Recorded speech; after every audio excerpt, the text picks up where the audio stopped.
Oh, di nyo kinaya, di ba? Iba ang atake ng auntie nyo. Kabog! Wow! Eto na nga. Ito yung time na magdi-DIY photoshoot kami ni Bay. Para talaga to sa birthday ko. Kung tanong nyo kung bakit, wala lang, trip ko lang magmaganda at mag-inarte sa birthday ko.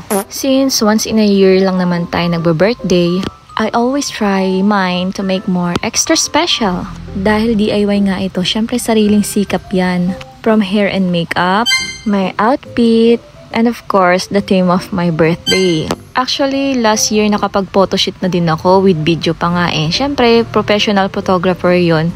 So sabi ko, what if kami naman ni Bay ngayon? Yung DIY lang. Gusto ko lang ma-try kung hanggang saan yung kaya namin gawin ni Bay. O, diba?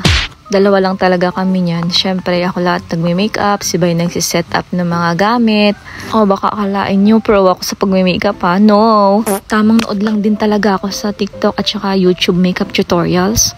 So, kung ano yung mga nakikita ko na papanood kong techniques, ayan, sinatry kong gawin sa akin. And nakakatuwa din pala talagang mag-makeup kasi bukod sa challenging na siya, nakaka-excite din kung anong kakalabasan, kung okay ba or mukhang tsaka, ganun.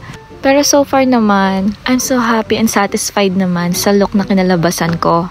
Not bad na din sa beginner na katulad ko. I'm so proud of myself naman. And dyan nga, tinulungan na din ako ni Bay para doon sa buhok ko. Gusto ko lang talaga ma-achieve dyan yung parang clean look lang, naka-slick yung hair, tapos nagdagdag lang din kami ng hair extensions, ganyan. And medyo malapit na nga kaming matapos dito. Ayan, halos nasuot ko na lahat. Pak, sino ko dyan?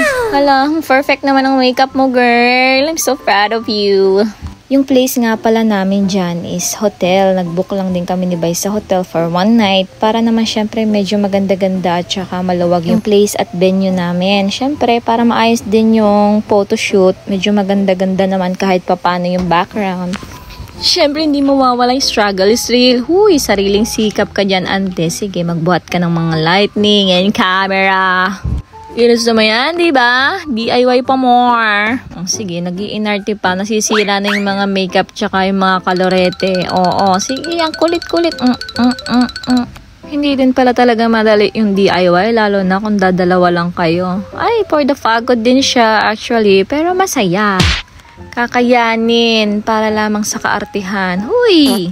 Sabi ko nga okay din tong ganito para napapractice ko na din yung mga magaganda kong angulo para sa susunod na photoshoot. Baka hindi lang birthday, baka prenup na. Uy! Hindi ka mag-advance mag-isip.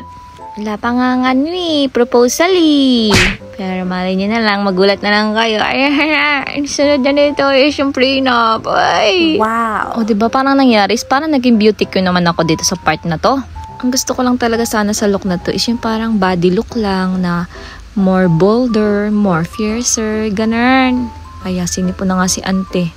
Ayan, sa part nga na to is nakakatapos lang namin ni Bay mag picture na medyo pahinga lang ng konti at syempre inarte muna ng kauntian ng ante nyo. Oh, pak, sino ka dyan? At may next pa nga sana kaming plano since mga late na ng oras na to. Siguro mga around 1 AM na ng madaling araw kasi nga syempre mahaba-haba ding preparation to tapos late na din kaming nakarating dito sa hotel. Kumain at mahabang pag-aayos pa. And pak, syempre, hindi pa papatinag. Lumabas pa talaga ang mga person. Ayan, syempre doon naman kami sa daan since medyo late na nga nito. Kukunti na yung tao. Hindi na masyado nakakahiya. Kahit mag-ano ka dyan, magrarampa ka dyan sa kalsada. O, diba? Sige, go girl. Flex mo yung outfit mo today. Gabi na pala tonight. O, sige. Pak, ganun. Wala, medyo nahiya kasi may mga dumadaang sasakyan. Pero okay lang yan, girl. Di ka naman nila kilala. Gabi na. Dito lang yan, sa Sinchu. Uy, kilalang-kilala yung mga daanan na yan. At doon na nga natapos ang aming photoshoot DIY kinemers. At ito, syempre, flex ko lang ang aking very supportive na Bay. Kundi dahil sa kanya, hindi magiging successful tong inarte ko. Este yung DIY photoshoot ko. Thank you so much, my Bay. Hala, boo. Sobra-sobra din talaga yung support na binigay niya sa akin dyan. Kasi sobrang pagod din yan lahat. Siya pa yung photographer ko. So, maiyak ba? Paano na lang ako kung wala ka? Uy, arte. And finally, natapos na din. So, here's some clips of my photoshoot. Enjoy!